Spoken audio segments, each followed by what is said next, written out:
సత్యవేద గ్రంథమో ఆహా చదువ చక్కని గ్రంథమో, దీని చదువు వారే ధన్యులు. సత్యవేద గ్రంథమో ఆహా చదువ చక్కని గ్రంథమో, జీవాహార గ్రంథమో ఆహా జీవాజలముల గ్రంథమో, నిత్య జీవమున్నది దీనిలో.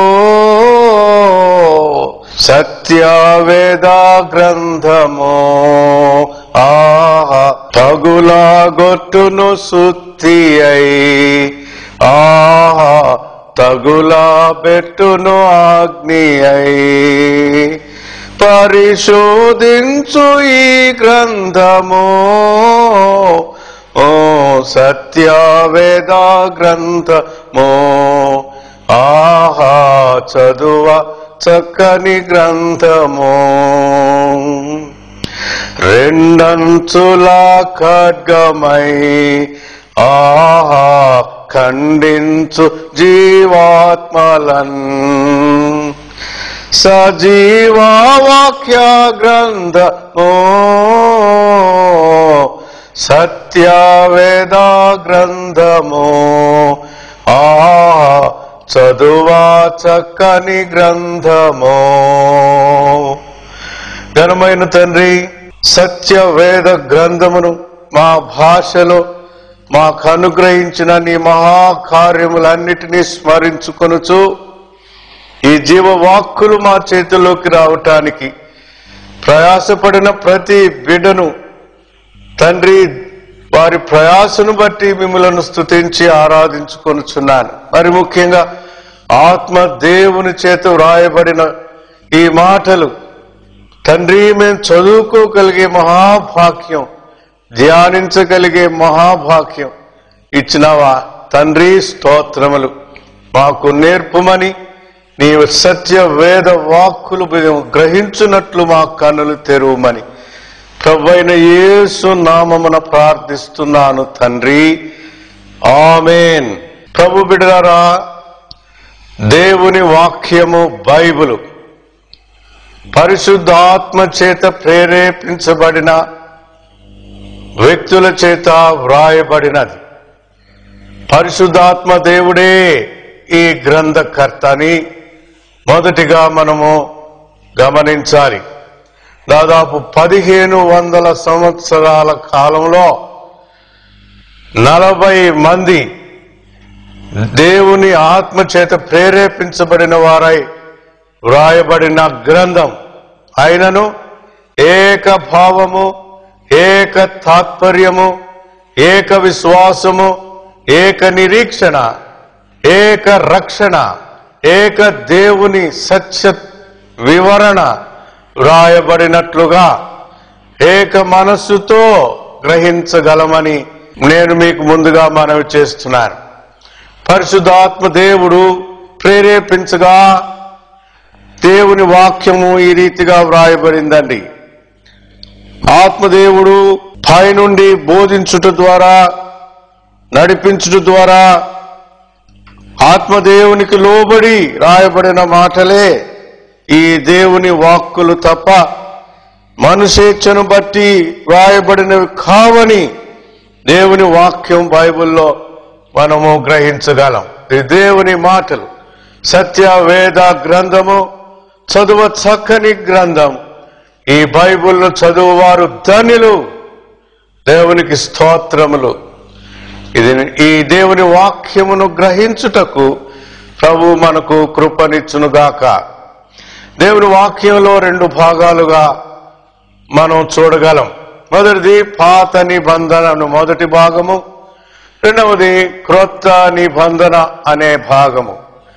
ప్రభువారి పుట్టుకకు మునుపు పాత నిబంధన, యేసుక్రీస్తు ప్రభువారు శరీరధారి అయి ఈ భూమిపైకి వచ్చి పరిచర్య చేసి కల్వరి యాగమై మరణమై పునరుద్ధానమై పరలోకమునకు వెళ్ళి తిరిగి రానయున్నాడు అని చెప్పేది క్రొత్త నిబంధన.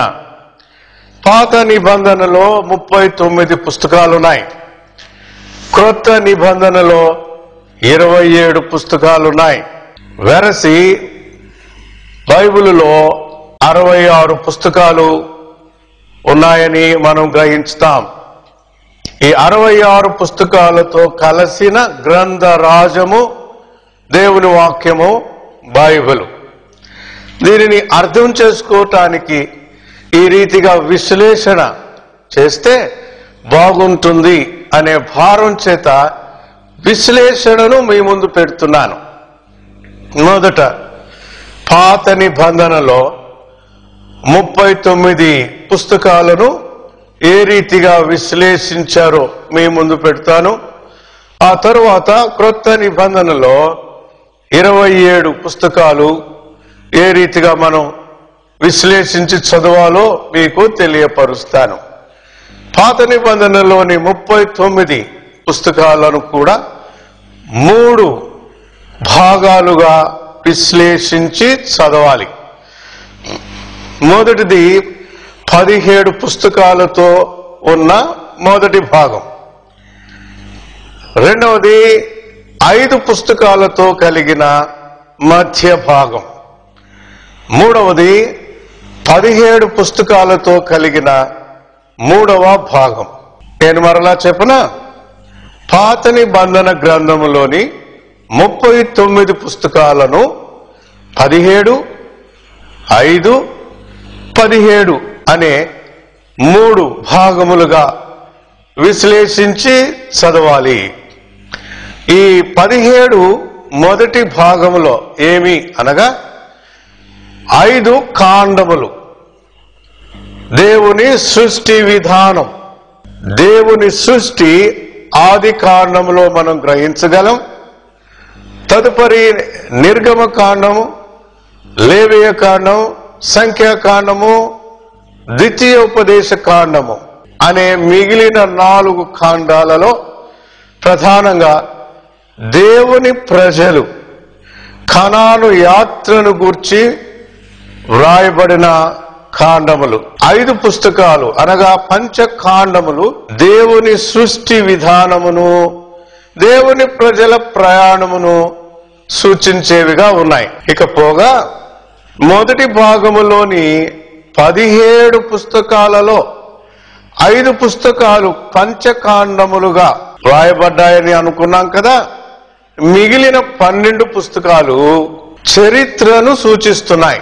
అనగా యెహోషువ వారికి అక్కడ స్వాస్థ్యములను ఏర్పరచిన నాట నుండి న్యాయాధిపతులు, రూతు గ్రంథం, 1-2 సమూయేలు, 1-2 రాజులు, 1-2 దినవృత్తాంతముల గ్రంథములు, ఆ తదుపరి ఎజ్రా, నెహెమ్యా, ఎస్తేరు అనే ఆ 3 కలుపుకుంటే 12 పుస్తకాలు అవుతాయి. ఈ 12 పుస్తకాలలో దేవుని న్యాయాధిపతులు, రాజులు, వారి పాలన వివరణ వ్రాయబడింది. ఒక్క మాటలో చెప్పాలంటే ఈ 12 పుస్తకాలు దేవుని ప్రజలైన ఇశ్రాయేలీయుల చరిత్ర మనకు తెలుపుతుంది. ఈ విధంగా మొదటి భాగములో 5 పంచకాండములు దేవుని సృష్టి విధానమును, ఆ తదుపరి ఇశ్రాయేలీయుల ప్రజల ప్రయాణమును సూచించగా 12 పుస్తకాలు దేవుని ప్రజలైన ఇశ్రాయేలీయుల చరిత్రను సూచిస్తాయి. ఇది మొదటి భాగము, మొదటి 17 పుస్తకాలు. రెండవ భాగానికి వస్తామా, ఇందులో 5 పుస్తకాలుంటాయి. యోబు, కీర్తనలు, సామెతలు, ప్రసంగి, పరమగీతము. ఇవి దేవుని మహోన్నతత్వాన్ని, ఆయన మహిమను, ఆయనను కీర్తించుటను, ఆరాధించుటను నేర్పే కావ్య గ్రంథాలు. ఈ 5 కూడా ఆరాధనకు వ్రాయబడిన గ్రంథములు రెండవ భాగముగా అనేది మనము గ్రహించగలం. ఇక మూడవ భాగానికి వెళదామా? మూడవ భాగంలో 17 పుస్తకాలు ఉన్నాయి. మూడవ భాగంలోని 17 పుస్తకాలు ఏంటంటే పెద్ద ప్రవక్తల గ్రంథాలు 5, ఇక పోగా మిగిలిన 12 చిన్న ప్రవక్తల గ్రంథాలు. 5 పెద్ద ప్రవక్తలు, 12 మంది చిన్న ప్రవక్తలు కలిపి 17 మంది ప్రవక్తల గ్రంథముగా ఈ 17 పుస్తకాలను కలిపి మనం ధ్యానం చేయాలి. పెద్ద ప్రవక్తలు అన్నారు, చిన్న ప్రవక్తలు అన్నారు. దేనిని బట్టి అనగా వయసును బట్టి కాదండి, వారు రాసిన కంటెంట్, వారు రాసిన పరిమాణమును బట్టి పెద్ద ప్రవక్తలు చిన్న ప్రవక్తలుగా మనం పరిగణిస్తున్నాం. పెద్ద ప్రవక్తలు 5: యెషయా, ఇర్మియా విలాపవాక్యములు, యెహెజ్కేల్, దానియేల్. ఈ 5 కూడా పెద్ద ప్రవక్తల గ్రంథముల లోనికి చేర్చుదాం. ఈ 5 ఇర్మియా విలాపవాక్యములు ఒకరే వ్రాసారని మనసులో ఉంచుకోవాలి. ఆ తదుపరి 12 చిన్న ప్రవక్తల గ్రంథానికి వెళదామా? ఈ 12 మంది ఎవరనగా హోషేయ, యోవేలు, ఆమోసు, ఓబద్య, యోనా, మీకా, నహూము, హబక్కూకు, జెఫన్యా, హగ్గై, జకర్యా, మలాకి. ఈ 12 మంది కూడా చిన్న ప్రవక్తలుగా 12 పుస్తకాలుగా వారు వ్రాసినది చిన్న ప్రవక్తల గ్రంథములుగా చేర్చబడ్డాయి. కాబట్టి మూడవ భాగంలో 5 పెద్ద ప్రవక్తలు, 12 మంది చిన్న ప్రవక్తలు వ్రాసిన గ్రంథాలను 17గా మూడవ భాగంగా బైబిల్లో చేర్చబడ్డాది. ఈ రీతిగా పాత నిబంధన 17 మొదటి భాగం, మధ్య భాగంలోని 5 ఆరాధనను తెలిపేవి, చివరి భాగం 17 పుస్తకాలు. పెద్ద ప్రవక్తలు 5, చిన్న ప్రవక్తలు 12 మంది కలిపి 17 పుస్తకాలు. ఈ రీతిగా 17, 5, 17 అని విభజించి విశ్లేషించి చదివిన ఎడల దేవుని వాక్యమును మనము అవగాహనలోనికి తెచ్చుకోగలం. ఇక క్రొత్త నిబంధనకు వెళదామా? ఇందులో 27 పుస్తకాలున్నాయి. సులభంగా విశ్లేషించవచ్చును. మొదటి 4 సువార్తికులుగా మత్తయి, మార్కు, లూకా, యోహానులు రాసిన గ్రంథాలు చేర్చబడ్డాయి.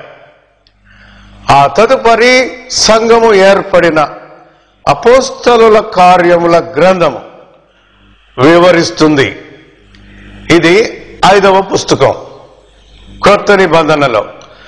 ఆ తదుపరి 21 పత్రికలు ఉన్నాయి.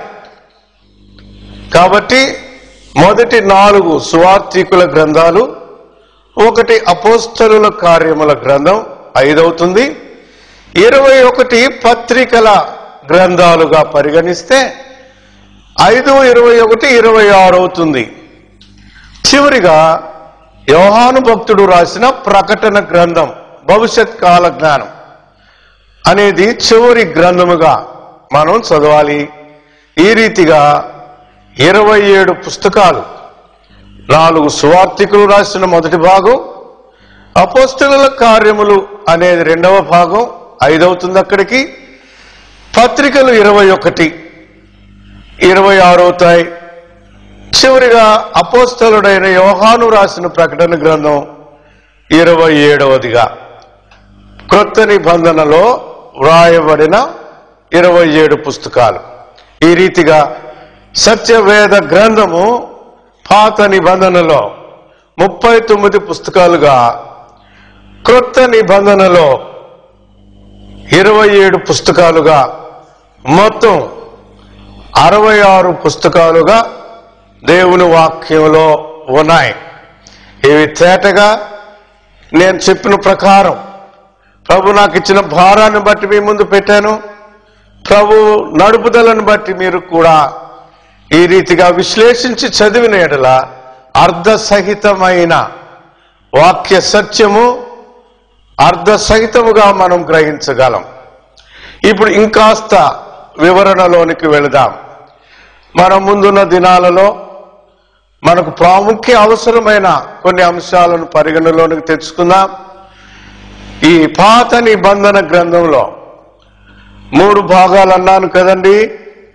మొదటి భాగంలోని దేవుని సృష్టి వివరణ, ఆయన సృష్టించిన విధాన వివరణలు, మరియు ఆయన ప్రజలైన ఇశ్రాయేలీయుల ప్రయాణం 5 కాండములలో. ఆ తదుపరి వారికి దేవుడు న్యాయాధిపతులను రాజులను ఇచ్చి దేవుడు వారికిచ్చిన చరిత్రను మొదటి భాగంలో మనం చదువుతాం. మరొక మాట, పంచకాండములలో గ్రహించవలసిన ప్రాముఖ్యమైన వ్యక్తులు 4. ఆదాము,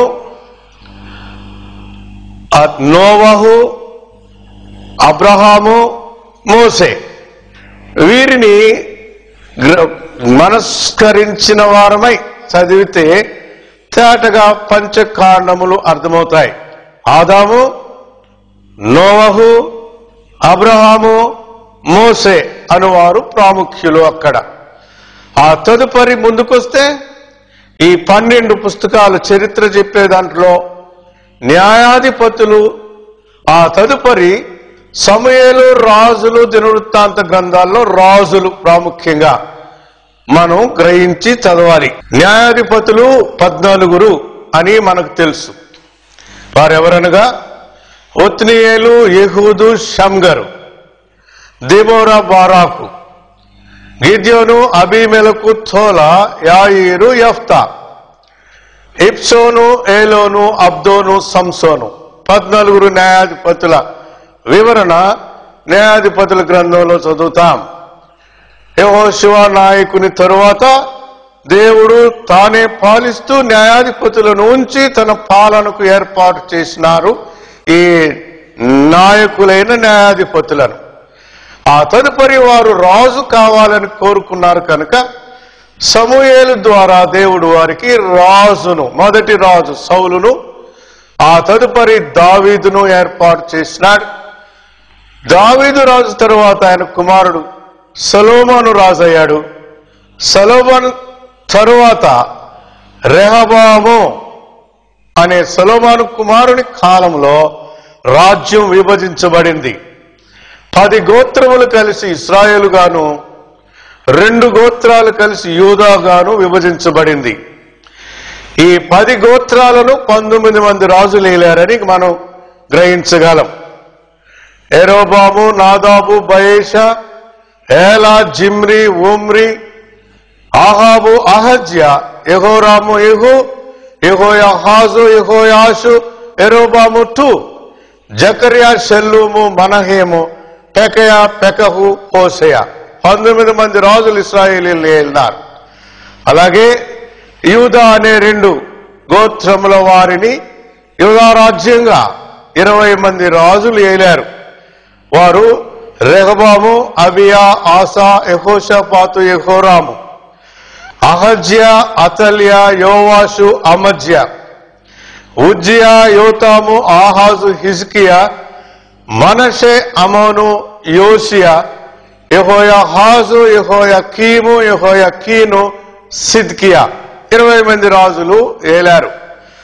ఆ తదుపరి ఈ ఇశ్రాయేలీయులు అష్షూరు రాజు చేత పట్టుపడ్డారు, ఇంకిపోయారు. యూదా గోత్రం, యూదా రాజ్యం మాత్రం దేవుడు వారికి అవకాశం ఇచ్చి అష్షూరు ఇశ్రాయేలీయులను పట్టుకుపోయినప్పటికీ కూడా జాగ్రత్త, మీరు అలాగా విగ్రహారాధికులు కాకండి అని హెచ్చరిస్తూ దాదాపు 120 సంవత్సరాలు వారికి అవకాశం ఇచ్చినా వినలేదు కనుక వీరిని బబులోను రాజైన నెబుకద్నెజరుకు అప్పగించినట్టుగా బైబిల్లో చదువుతాం. వీరు బబులోనులో 70 సంవత్సరాలు బానిసలుగా ఉండినట్లుగా, తరువాత దేవుడు వారికి వారి ప్రార్థనలను ఆలకించి వారిని విడిపించి మరలా యెరూషలేమునకు తెచ్చినాడు కోరేషు అనే రాజు ద్వారా. వారు యెరూషలేముకు వచ్చిన తరువాత పాడైన దేవాలయమును యెరుబ్బయలు కట్టాడు, గుమ్మములను నెహెమ్యా కట్టాడు. దేవాలయంలో వాక్యాన్ని ఎజ్రా చదివి వినిపించి తొలిటి ఆత్మీయ స్థితికి తెచ్చినాడు. అంతటితో పాత నిబంధన ముగిస్తుంది. ఇది ఇశ్రాయేలీయుల చరిత్ర. ఇప్పుడు ప్రాముఖ్యమైన అంశానికి వచ్చాం, జాగ్రత్తగా వినాలి. ఏంటంటే, ఈ మొదటి భాగంలోని చరిత్ర వరకు విన్నాం కదండి. తరువాత ఆరాధనా గ్రంథాలు చదువుకుంటున్నాం, ఆరాధిస్తున్నాం. తరువాతి భాగమైన ప్రవక్తల గ్రంథాలు 17 ఉన్నాయి. ప్రవక్తలు 17 గ్రంథాలున్నాయి, రాసిన వారు 16. ఎందుకంటే ఇర్మియా విలాప వాక్యములు ఒకరే రాశారు కాబట్టి, ఇర్మియానే రాశాడు కాబట్టి. ఈ 16 మంది ప్రవక్తలు ఒకేసారి పోయి ఆ రాజులకు చెప్పారా? లేదు లేదు లేదండి. ఏ ఏ రాజుల కాలంలో దేవుడు ఏ ఏ ప్రవక్తలను పంపి ఏ ఏ సందర్భాల్లో ఏమని హెచ్చరికలు చేశాడు అని విశ్లేషించి చదవటానికే ఈ ప్రయాస మీ ముందు పెడుతున్నాను తప్ప ప్రవక్తలందరూ కలిపేసి ఆ ప్రవక్త చెప్పిన ఒక మాట ఈ ప్రవక్త చెప్పిన ఒక మాట కలుపుకొని ఇదే నేను చెప్పే మాట అంటే అది సందర్భానుసారముగా ఉండదు అని నేను మనవి చేస్తున్నాను. ఈ 16 మంది ప్రవక్తలు ఒకరి తరువాత ఒకరి వారి పేర్లు చెప్తూ వారి అర్థాలు కూడా చెప్తే బాగుంటుంది కదా. కాబట్టి ప్రవక్త ఆయన పేరుకు అర్థం చెబుతూ మరలా ఈ 16 మంది ప్రవక్తలను మీ జ్ఞాపకానికి తెస్తాను. యేషయా అనగా సాల్వేషన్ ఆఫ్ గాడ్, ఇర్మియా అనగా ఎగ్జాల్టెడ్, యెహెజ్కేల్ అనగా స్ట్రెంగ్త్ ఆఫ్ గాడ్, దానియేలు అనగా జడ్జిమెంట్ ఆఫ్ గాడ్ అని ఈ పెద్ద ప్రవక్తలకు అర్థాలు. ఇకపోతే చిన్న ప్రవక్తల పేర్లకు అర్థాలు తెలుసుకుందామా. మొదటిది హోషేయ, హెల్ప్ అని అర్థం. యోవేలు, యావే ఈజ్ గాడ్, యెహోవాయే దేవుడు అని అర్థం. ఆమోసు అనగా వెయిటీ, భారము కలిగిన వాడు అని అర్థం. ఓబద్య అనగా సర్వెంట్ ఆఫ్ గాడ్, దేవుని సేవకుడు అని అర్థం. యోనా అనగా డవ్, పావురము అని అర్థం. మీకా అనగా నీ వంటి వాడెవడు అని అర్థం. నహూము అనగా కంపాషన్, కనికరము అని అర్థం. హబక్కుక్ అనగా ఎంబ్రేస్, కౌగలించుకొనుట అని అర్థం. తరువాత జెఫన్య అనగా దేవుని యొక్క రహస్యం. హగ్గై అనగా ఫెస్టివ్, సంతోషించి ఆనందించు. జకరియా అనగా మెమరీ ఆఫ్ గాడ్, దేవుని జ్ఞాపకము. చివరిగా మలాకి, మలాకి అనగా మెసెంజర్ ఆఫ్ గాడ్, దేవుని రాయబారి లేదా దేవుని వర్తమానికుడు అని అర్థం. ఈ రీతిగా ఒక్కొక్క ప్రవక్తకు ఒక్కొక్క అర్థం వారి పేర్లకు కలిగి ఉన్నారు అనేది మనము గమనించగలం. అదే సమయంలో ఈ 16 మంది ప్రవక్తలు అందరూ ఒకేసారిగా పోయి ప్రవచనం చేయలేదు కదా. కాబట్టి వారి ప్రవచనములను బట్టి ఈ 16 మంది ప్రవక్తలను 3 రకాలుగా విభజించవచ్చును. అదేదనగా మొట్టమొదట ఇశ్రాయేలీయులకు పంపబడిన ప్రవక్తలు ఆమోసు, హోషేయ ఇద్దరే. ఆ తరువాత యూదా ప్రజలకు పంపబడిన ప్రవక్తలు 11 మంది. ఈ 11 మందిని కూడా 3 భాగాలుగా విభజించాలి. ఎలాగనగా వీరు బబులోను చెరకు పోకముందు 6 ప్రవక్తలు ప్రవచించారు. బబులోను చెరలో ఉన్నప్పుడు 2, బబులోను చెర నుంచి విడుదలైన తరువాత 3 ప్రవక్తలు ప్రవచించారు. వారెవరు అంటే నేను వరుసగా చెప్తాను, గమనించండి. వారు బబులోను చెరకు పోకముందు యూదా వారి కొరకు దేవుడు పంపిన ప్రవక్తలు 6. వారెవరనగా యోవేలు, యేషయా, మీకా, ఆ తరువాత జెఫన్య, ఇర్మియా, హబక్కుకు. ఈ 6 యూదా వారు బబులోను చెరకు పోకముందు ప్రవచించినారు, హెచ్చరించినారు, విగ్రహారాధన మానమన్నారు. నీ ముందు ఇశ్రాయేలీలు పాప శిక్ష అనుభవిస్తున్నారు, మీరు జాగ్రత్త అని పలికినారు. వినలేదు కదా. కాబట్టి బబులోను రాజైన నెబుకద్నెజరు వీరిని చెరగొనిపోయినట్లుగా దేవుని వాక్యంలో మనం చూస్తాం. చెరలో 2 ప్రవక్తలు ప్రవచించినారు. వారు యెహెజ్కేల్, దానియేల్. ఆ చెర నుండి కోరేషు రాజు వారిని విడుదల చేయగా వారు 70 సంవత్సరముల తరువాత విడుదల చేయబడిన వారై యెరూషలేమునకు వచ్చి దేవాలయమును కట్టారు, ప్రాకారమును కట్టారు, దేవుని వాక్యమును నిలిపినారు. జెరుబ్బాబెల్, ఎజ్రా, నెహెమ్యాల నాయకత్వంలో. కాబట్టి ఈ రీతిగా యూదా ప్రజలకు 11 మంది ప్రవక్తలు, 6 చెరకు ముందు, చెరలో 2, చెర తరువాత 3. 6, 2, 8, 3, 11. కాబట్టి 11 మంది ప్రవక్తలు యూదా ప్రజల కొరకై పంపబడినట్టు దేవుని వాక్యంలో మనం చూడగలం. ఇప్పుడు ఇశ్రాయేలీయులకు 2, యూదా వారికి 11 మంది. 13 ప్రవక్తలు అయిపోయారు కదా. ఇక మిగిలింది 3. వారెవరనగా నినెవేకు యోనా మరియు నహూము, 2 దేవుడు పంపినాడు. తరువాత ఎదోమీయులకు ఓబద్యా ప్రవక్తను పంపినాడు. ఈ రీతిగా నినెవేకు 2, ఎదోమీయులకు 1, 3 ప్రవక్తలను పంపినాడు. ఈ రీతిగా ఇశ్రాయేలీయులకు 2, యూదా ప్రజలకు 11 మంది, అన్య జనాంగములకు 3, 2, 11, 13, 1, 3, 16 మంది ప్రవక్తలు.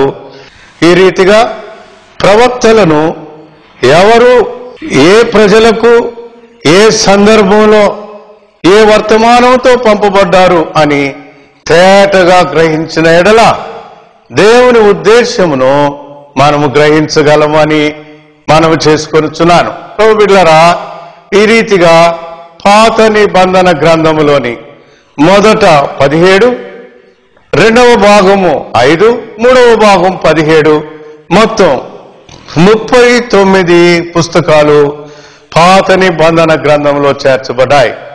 ఈ రీతిగా ఒక్కొక్కటిగా మనం విశ్లేషించి ధ్యానించి తేటగా గ్రహించుటకు ప్రభు మనకు కృపనిచ్చును గాక.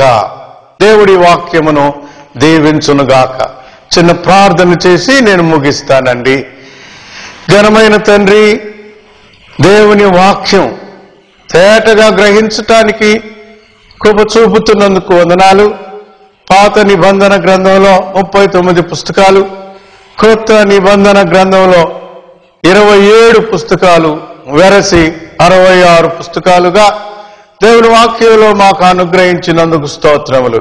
ఈనాడు పాత నిబంధనలోని 39 పుస్తకాలను విశ్లేషించి మేము నేర్చుకోవటానికి కృప ఇచ్చినందుకు వందనాలు. అందరి వివరణలతో కూడా మేము ధ్యానించి నేర్చుకొని అవగాహనలోనికి తెచ్చుకొని నీ చిత్తమెరిగి నీ సేవకు నీకు ఉపయోగపడినట్లు, ఈ దేశ ప్రజలకు దేవా ఉపయోగపడినట్లు ఈ మాటలు, ఈ ధ్యానం మా అందరికీ ఆశీర్వాదకరముగా చేయమని ప్రభువైన యేసు నామమున ప్రార్థిస్తున్నాను తండ్రి. ఆమేన్. తండ్రి అయిన దేవుని ప్రేమయు, ప్రభువైన యేసు క్రీస్తు వారి కృపయు, పరిశుద్ధాత్మ దేవుని నిత్య సన్నిధి సదాకాలము మనకు తోడై ఉండును గాక. ఆమేన్. God bless you. దేవుడు మిమ్మను దీవించును గాక. ఆమేన్. మేము మీ కొరకు ప్రార్థించవాలనని మీరు ఆశిస్తే ఈ క్రింది నంబర్లకు ఫోన్ చేయండి. మా అడ్రస్